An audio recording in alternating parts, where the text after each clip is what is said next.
সবজিগুলো ভাজা হয়ে গেছে, এবার জাস্ট পোয়াটাকে মিক্স করে দেবো। আমার ছেলে জানো তো একদম পারফেক্ট টাইমে ঘুমিয়ে গেছে। এই সমস্ত দেখলে না মানে এক্সাইটেড হয়ে যাবে। ফুড ব্লগাররা যেরকম বিরিয়ানির দোকানের হাঁড়ি খোলা দেখায়, আমি সেরকম সৌমির দোকানের ডেস্কি খোলা দেখালাম। কোয়ান্টিটিটাও একদম ঠিক হয়েছে না, মোটামুটি সবজি পোহা সবকিছুর কোয়ান্টিটি একদম ঠিক আছে। Good morning SS family, welcome back to the channel. আজকে আমাদের এখানে বেশ ভালো ঠান্ডা পড়েছে, মানে সকালে উঠেই না ফিল হলো। তো আমি টেম্পারেচারটা চেক করে দেখলাম যে 17 ডিগ্রি।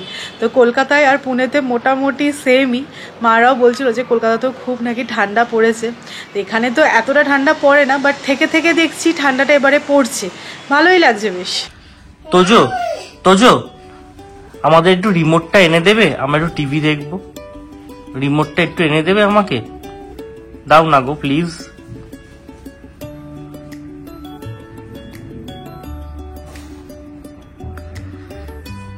দাও। Very good boy, thank you, very good boy. তোমার হাতে এটা কি? ঝাড়ু? ঘর পরিষ্কার করবে?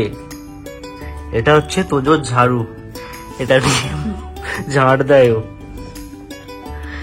এই যে এরকম করে মাসির থেকে দেখে আর এটা নিয়ে শিখেছে।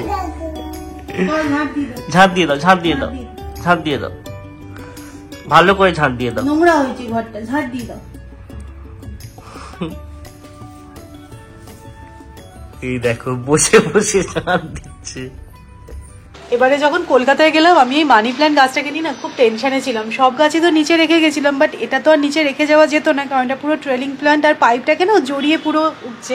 তো নিচে রেখে গেলে পুরো শেপটাই নষ্ট হয়ে যেত। আর যবে থেকে আমরা এই ফ্ল্যাটে এসেছি, এই পাইপটা নিয়ে আমার খুব সমস্যা। এটা রেন ওয়াটার পাইপ। তো এই পাইপটা দেখা গেলে কিরকম বিশ্রী লাগে না, তো কত কিছু কাণ্ড করেছি। এটা একদম মানে লাস্টলি যে না এরকমভাবে মানি প্ল্যান্টটা জড়িয়ে উঠলে দেখতে বেশ ভালো লাগবে। যাই হোক, ভালো আছে। আর দেখো কত সুন্দর নতুন নতুন পাতা বেরোচ্ছে। তো যাই হোক, গাছের কথা ছাড়ো, আজকে একটু ব্যস্ত আছি আমি সকাল থেকে। রোজই থাকি, বাট আজকে একটুখানি স্পেশাল ব্যস্ততা। তো সৌরভ গেছে বাজারে, সব কিছু বলেছি গুছিয়ে নিয়ে চলে এসো। আজকে আবার তোজোর রুটিনটা ঘেটে গেছে। ও সকালবেলা জেনারেলি স্নান টান করে একদম ঘুমায়, কিন্তু আজকে আমার কয়েকটা কাজ ছিল। ঠিক আছে তুই ঘুমিয়ে যায়, কারণ আজকে তাড়াতাড়ি উঠে গেছে। তো এখন ঘুমাচ্ছে, ঘুম থেকে উঠলে স্নান করিয়ে ভাত খাওয়াবো। অ্যামাজন ডিল অফ দ্য ডেতে এরকম 6টা বিপস যেন আমি মাত্র 150 টাকায় পেয়েছি। এই বিপসগুলো খুব ভালো। এর আগে আমি ওয়েলক্রো দেওয়া বিপস তোজোর জন্য আনিয়েছিলাম, সেগুলো না হাত দিয়ে টেনে খুলে ফেলে। তো এরকম বাটন আছে, এইগুলো খুলতে পারে না। তো এগুলোই আমি এখন ইউজ করি। তো 3টে আগের বারে কিনেছিলাম খুব সম্ভবত 300 টাকা দিয়ে, এবারে 6টা আমি নিয়েছি 150 টাকায়। খুব ভালো ডিল ছিল। তো সৌরভ যে বাজারে গেছে, কি ব্যাপার তোমাদেরকে একটু ডিটেলসে আমি বলে দিই। যারা আমার চ্যানেলে পুরনো ভিউয়ার্স তারা জানোই, আর যারা নতুন আমাদের সাথে কানেক্টেড হয়েছে তাদের জন্য বলছি। তো প্রত্যেক বছর আমি চেষ্টা করি নিজে হাতে বানিয়ে বাচ্চাদের কিছু খাওয়াতে। তো এটা করে থাকি জেনারেলি আমি আমার জন্মদিনের আগে, বাট এবারে সেটা আর হয়নি। তো ভাবলাম যে না হয়নি তো কি হয়েছে, এখনই করি। আর লাস্ট কয়েকদিন ধরে ভাবছি করবো, তাহলে না আর ভেবে লাভ নেই, উদ্যোগ নিয়ে করতেই হবে। এখন যেহেতু তোজোর চাপটাও ভীষণভাবে পড়ে না, মনে হয় ঠিক আছে আজ নয় কাল, কাল নয় পরশু, কিন্তু না আজকেই বাচ্চাদেরকে আমরা কিছু খাওয়াবো। তো কি বানানো হবে না হবে পরে তোমাদেরকে বলছি। সৌরভ বাজারটা নিয়ে আসুক তারপর। আজকে যেহেতু খাওয়ানোর ব্যাপার আছে, তো আমি সকাল সকাল চলে এসেছি বাজারে। অনেক কিছু নিতে হবে। ফার্স্টে যেটা নেবো সেটা হচ্ছে গিয়ে কমলা লেবু, তারপরে গাজর নিতে হবে, বিনস নিতে হবে। তো আমাদের এখানে না এরকম একটা কমলা লেবুর স্টল আসে, মানে লরি করে বিক্রি করে। দেখি কত করে বলছে। কিতনা কালকে কমলা লেবু নেওয়া হয়ে গেল, 5 কিলো মতো নিলাম। অনেকটা কোয়ান্টিটিতে গাজর লাগবে, তো 1.5-2 কিলো মতো নিয়ে নিই। সমস্ত গুছিয়ে বাজার করে নিয়েছি। এবার যেটা নিতে হবে সেটা হচ্ছে খাবারগুলো প্যাক করার জন্য ফয়েলস।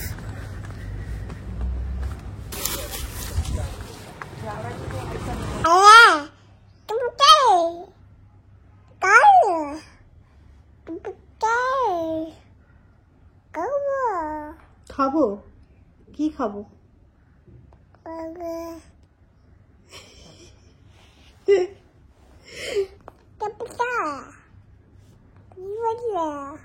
আচ্ছা আয় কি বল? ওকে, সবাই বুঝতে পেরেছে তুমি কি বলছো।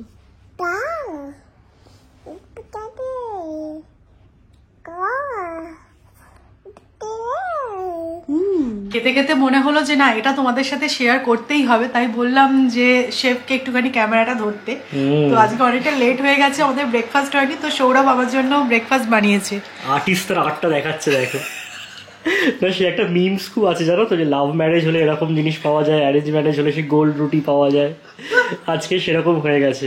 আরে না আমি বানাতে গেলাম তাড়াতাড়ি দেখাচ্ছি। দারুণ। আজকে আমাদের দুজনের সেই ডিম পাউরিটাই পুড়িয়ে ফেলেছি আমি একটু একটু একটু হার্ড টোস্ট হয়েছে, হার্ড টোস্ট। তোজোকে স্নান করিয়ে আমি একদম স্নান টান সেরে নিলাম, আমার পুজোও হয়ে গেছে। তো এবার ওনাকে আমি খাওয়াবো প্রথমে, আর তারপরে এবার আমি রান্নার জোগাড় করব। তো আজকে যে বাচ্চাদেরকে খাওয়াটা ডিস্ট্রিবিউট করব সেটা কিন্তু অ্যাজ এ ইভিনিং স্ন্যাক্সই দেবো, কেননা যাদের থ্রু দিয়ে আমরা খাওয়াটা ডিস্ট্রিবিউট করি রবিনহুড আর্মি, তারা তো প্রত্যেকেই ওয়ার্কিং। তো আজকে যেহেতু উইকডেজ, তারা কেউই ফ্রি নেই। আর আমিও অ্যাকসেপ্ট করলাম, বিকজ আমিও হাতে একটু সময় পেয়ে যাব। সকালের দিকটা না হয় না, জাস্ট মানে পরপর সব তো রুটিনে চলে। তো তাই জন্য আমার মনে হলো যে সন্ধ্যেবেলা খাবারটা দিলেই ভালো। ফ্রিজে জানো তো অনেকটা বোনলেস চিকেন ছিল, তো কি করব করতে করতে কালকে কি করেছি বলতো, কোফতা বানিয়েছি। তো প্রথমে পেস্ট বানিয়ে নিয়েছি, আর তার মধ্যে সমস্ত কিছু পেঁয়াজ কুচনো দিয়ে ছোট ছোট বল বানিয়ে নিয়েছি, আর আলু দিয়ে এই তরকারিটা বানিয়েছি। কালকে রুটি দিয়েও খেতে খুব ভালো লেগেছে, আর অল্প একটু রেখে দিয়েছি, আজকে সকালেও আমাদের হয়ে যাবে। তো যাই হোক, এই রেসিপিটা জানতে চাইলে আমাকে কমেন্ট করে লিখো, আমি অবশ্যই তোমাদের সাথে শেয়ার করে দেবো। এরকম ছোট ছোট কোফতা করে না আমি একবার বিরিয়ানিও বানিয়েছিলাম, খুব ভালো হয়েছিল। তো চলো, এখনো অবধি জানো আমাদের এই যে সজনে ফুল আছে, এটাই লাস্ট। তো পরপর 3 দিন আমরা এই সজনে ফুলের চচ্চড়ি খাচ্ছি অল্প অল্প করে নিয়ে। আজকে মোটামুটি 2 কেজি চিড়ের পোহা বানানো হবে। এর আগেও আমি একবার পোহা বানিয়েছিলাম, তখন কি ভয় লাগতো, মানে চিড়েটা ভেজার পরে তো আরো ফুলে যায়, বলছে পারবো কি পারবো না, বাট এখন পারবো মনে হয়, প্রো হয়ে গেছে। চলো আগে চিড়েটাকে ভিজিয়ে দেওয়া যাক, আর তারপরে সবজিও কাট করতে হবে।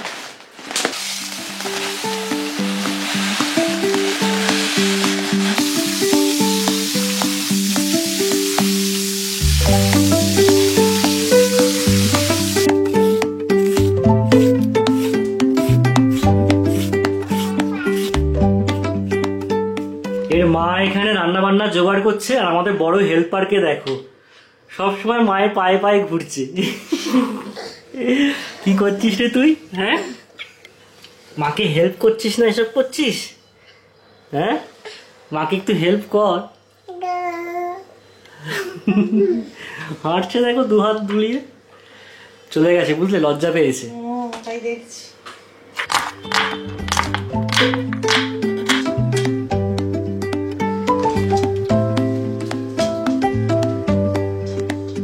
মোটামুটি আমাদের ফার্স্ট সেট অফ চিড়ে ভিজে গেছে।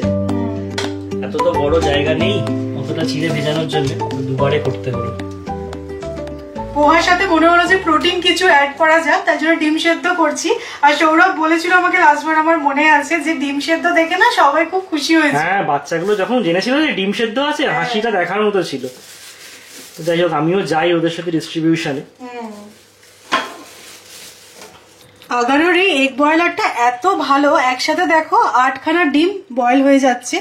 তো আমি ডেসক্রিপশনে লিঙ্ক দিয়ে দেবো, তোমরাও চেক আউট করতে পারো।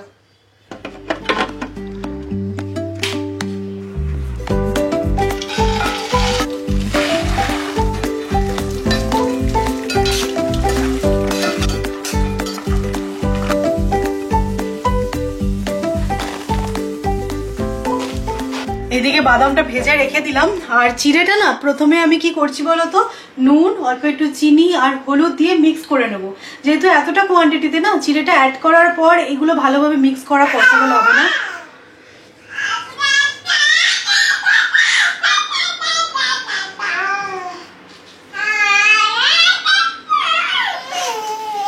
কিরে, তুই চিৎকার করছিস কেন? কি চিৎকার করছিস কেন? আমাদের ঠাকুরদা এসছে, সমালোচনা করে চলে গেলেন।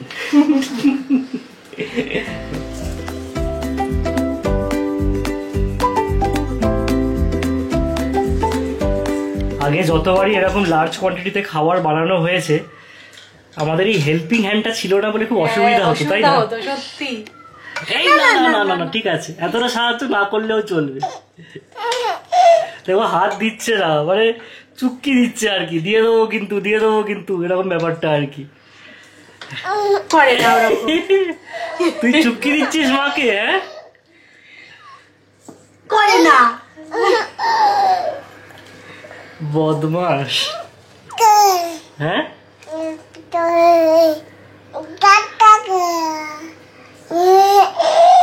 কবি না, কবি না।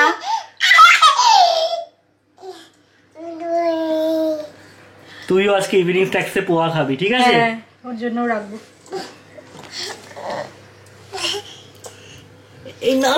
করে না বাবু, করে না, উঠে বল।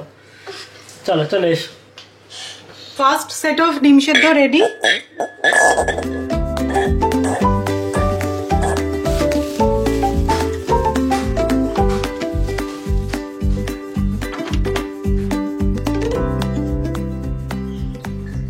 একবারে হবে বলে এই বড় ডেচকিটাতেই আমি বানাচ্ছি, কারণ না এত বড় জিনিস আমার ডেচকি ছাড়া আর কিছু নেই, তো এটাতেই সুন্দরভাবে হয়ে যাবে।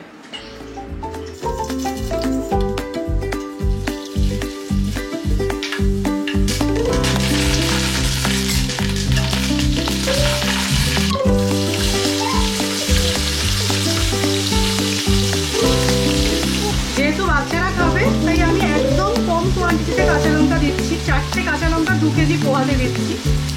একদম না দিলে টেস্ট আসবে না।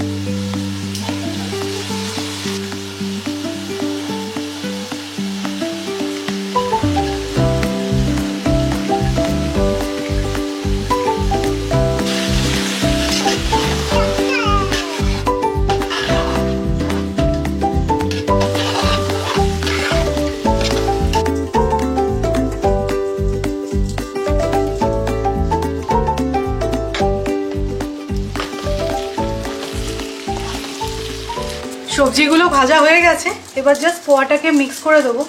পোহাটা বানাতে না যত সময় লাগলো না, তার থেকে বেশি সময় লেগেছে সবজি কাটতে।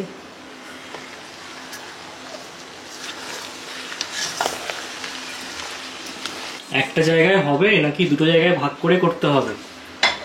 আরো পোহা রয়েছে।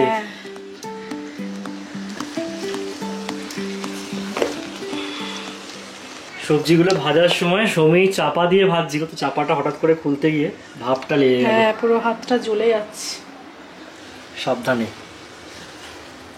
এর মধ্যে কি হলো বলতো, তোজোর আবার ঘুম পেয়ে গেল, তো সৌরভকে বললাম যে আমি চাপা দিয়ে যাচ্ছি, সেদ্ধ হোক সবজিটা, কারণ এত সবজি ওরভাবে খুলে ভাজা মানে অনেক সময় লেগে যায়, তো একটু চাপা দিয়ে দিই করলে কি সেদ্ধ হয়ে যায়, ফ্রাইটাও ঠিকঠাক হয়। তো ওকে আবার গেলাম ঘুম পাড়াতে, তোজো ঘুমিয়ে গেছে, খুব ভালো হয়েছে। এবার প্যাকেট করবো না, তো ঘুমিয়ে থাকলে ওই সময় প্যাকেটগুলো করে দেওয়াটা ইজি হবে।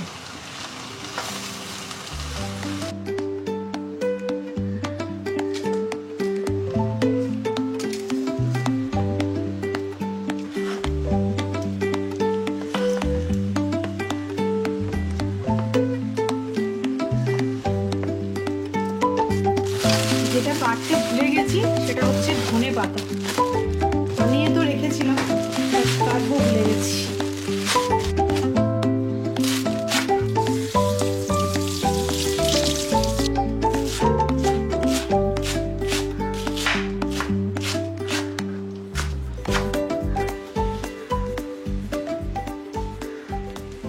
So all done. Lastly add করে দিচ্ছি ভাজা বাদাম।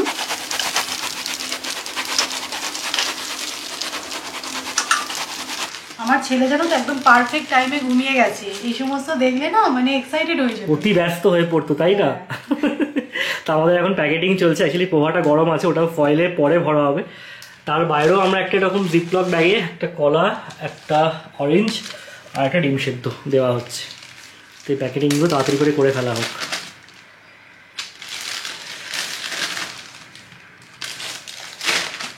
তো মোটামুটি দুজনে মিলে কিন্তু আমরা পুরো প্যাকিংটা করে নিলাম। এই সাইডটা আমি করলাম, ওই সাইডটা সৌমি করেছে। আমি বেশি করেছি। তাই? আমি তো বেশিটা টাইম ক্যামেরা ধরেছিলাম না, সেই কারণে। তো যাই হোক, হয়ে গেছে। এবার পোহার ডেচকিটা আনতে হবে। ফুড ব্লগাররা যেরকম বিরিয়ানির দোকানের হাঁড়ি খোলা দেখায়, আমি সেরকম সৌমির দোকানের ডেচকি খোলা দেখালাম। তো এর উপরে একটুখানি ঘি ছড়াবে নাকি?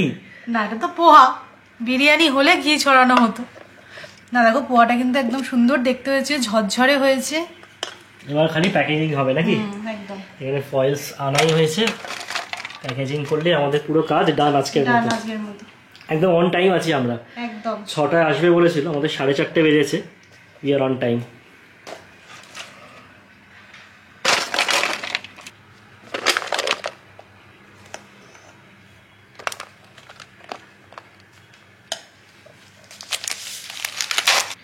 কোয়ান্টিটিটাও একদম ঠিক হয়েছে না, মোটামুটি সবজি পোহা সব কিছুর কোয়ান্টিটি একদম ঠিক আছে।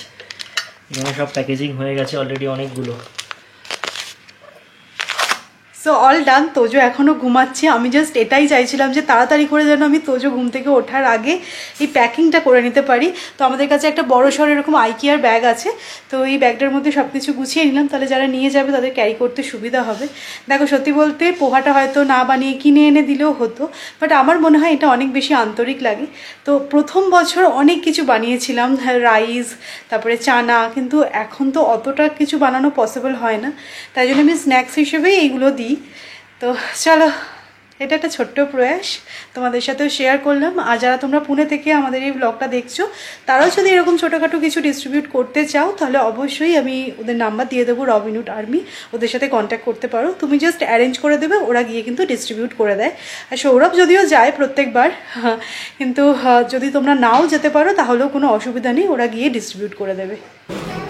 তো রবিনহুড আর্মি থেকে ওরা দুজন এসেছিল, পার্সেল নিয়ে চলে গেল।